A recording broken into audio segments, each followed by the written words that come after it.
I've essentially built out a process here where, as you can see here, an automation flow is started when a data item is added, changed, or selected. So essentially when an invoice is created and that invoice is today, it would send out an email to the client.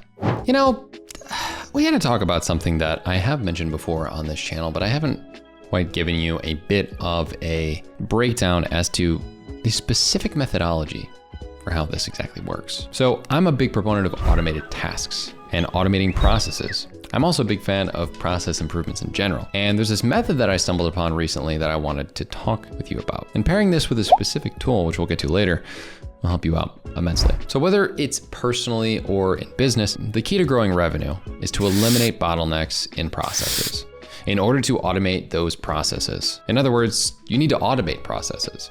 But this sounds a lot easier said than done. And some of you are probably saying, okay, where do I start, right? And how do I combine an automation project with my regular workload? The answer to this is the business process automation cycle. It's an iterative improvement process that is really important for you to understand. It's effective, efficient, and it's a great framework to iteratively automate your business processes. The framework is especially useful for scale-ups and other companies that have a need to automate their processes without hiring expensive outside help. With this, you can grow your revenue and not your workforce. By automating your processes and iterations, you start small, freeing up time, and then you reinvest that time that you gain back into the next iteration. I've done this so many times in my own business and in personal life that this workflow has impacted me immensely.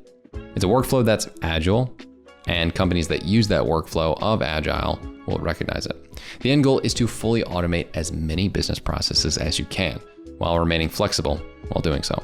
The business process automation cycle consists of 3 different stages: select, redesign, and automate. In this video, we're going to dive into all 3 of those stages in depth. First is the select stage. In this one, you select a business or personal process to automate using the business process automation scorecard, which we'll get to in a little bit later. But the scorecard makes it easy to select which business process to start with to maximize effectiveness and efficiency. The second step is going to be the redesign stage, because in order to automate business processes, you're going to have to partly redesign them. We don't encourage you to work out every little detail in this stage, but instead, I encourage you to keep your designs small and easy to manage.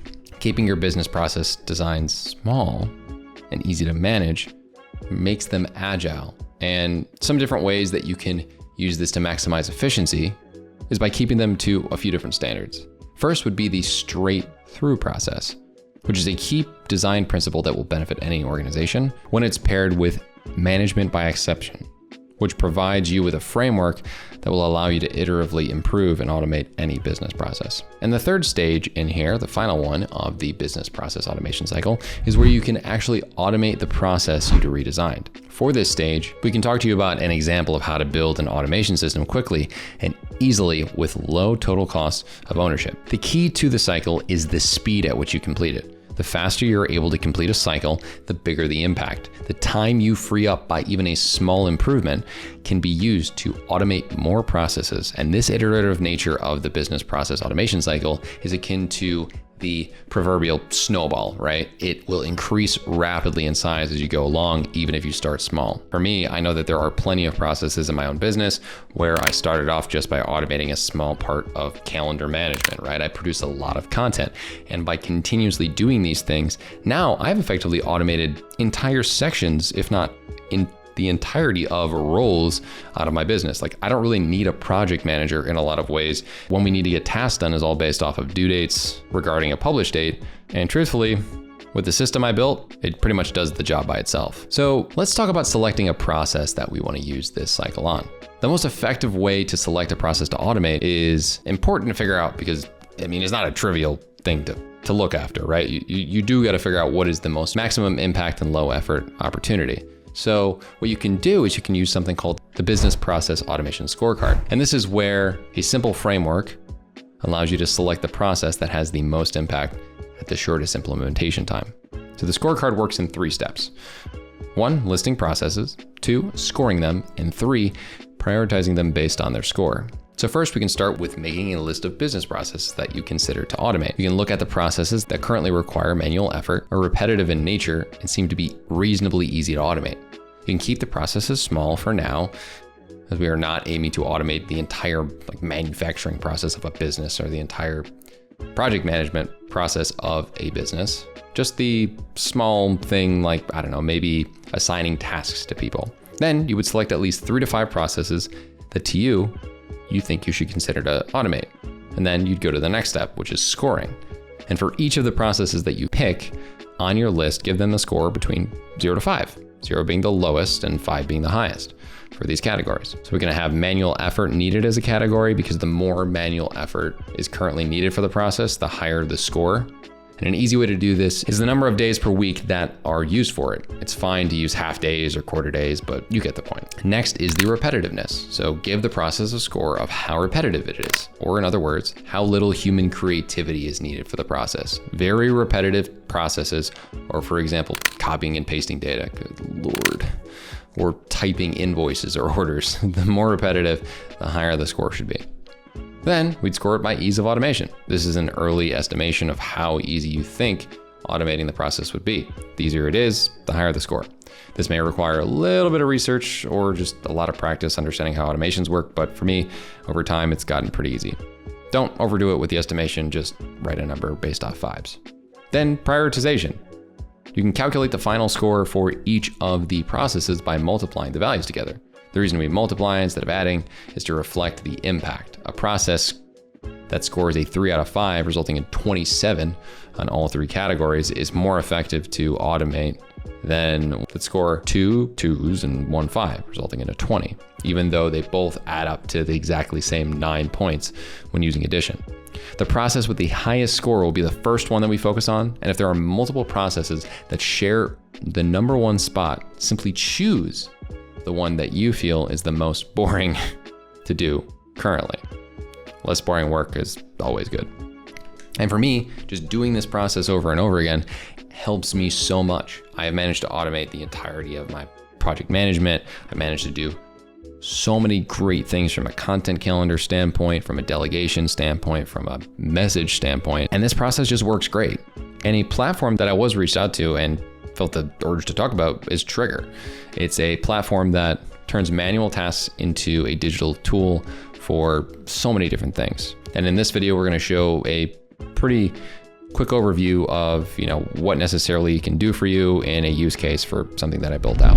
So inside of Trigger, I've already actually set up an application here. So as you can see inside of this, basically how it works is that essentially you can build an entire workflow process within here. So if I press design here, you'll see that in the setup I already have some data set up where there are different entities like users, invoices, and clients.